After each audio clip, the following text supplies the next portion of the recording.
I wanted to talk a bit more about really my journey on what led me to doing the job that I do.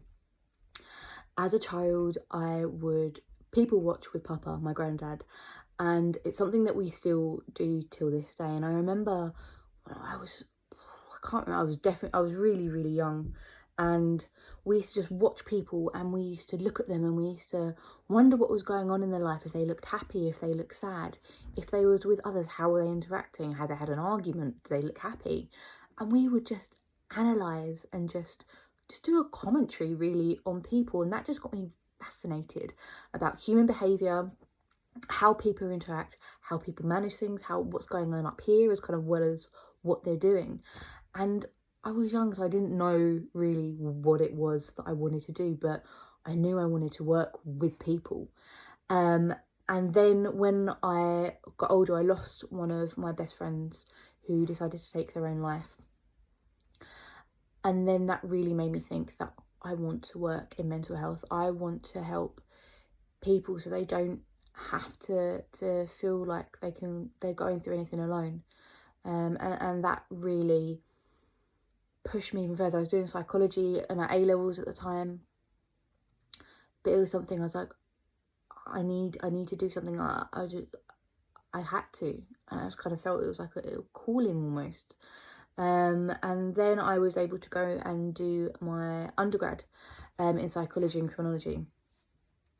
And during this time, I lost one of my great aunts who I was so close with. She was one of my best friends. I used to tell her everything. And then I went to therapy because I couldn't deal with it. I couldn't manage it. And then when I went to therapy, then the loss of my friend during my A levels came up, and this woman just helped me to see things in a different way. And I was like, again, this is what I need to do. That she brought me out of this hole that I was in and allowed me to see the light. And it sounds cheesy, but that's how it felt.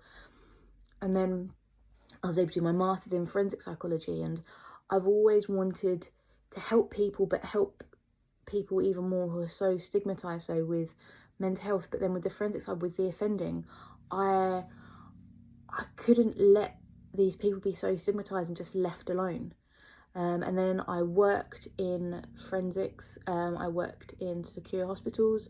I've worked in prisons. I've worked in A&E. I've worked in schools with young people with substance misuse issues and various other mental health concerns. I've volunteered. I've volunteered, done CBT for Mind. I've really kind of done a breadth of things, and then I was able to do my CBT.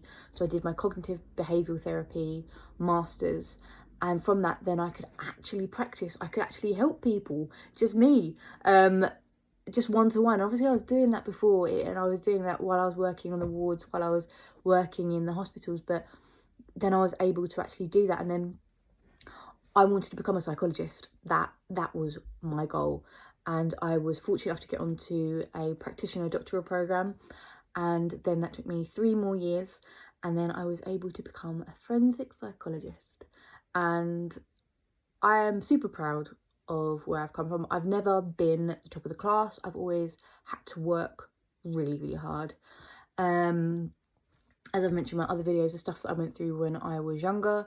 And then last year or the year before, I found out I was dyslexic, and I managed to do four degrees pretty much without knowing. And that was kind of something else. I was like, wow, okay, that makes a lot of sense for me, kind of looking at the traits being like, yep.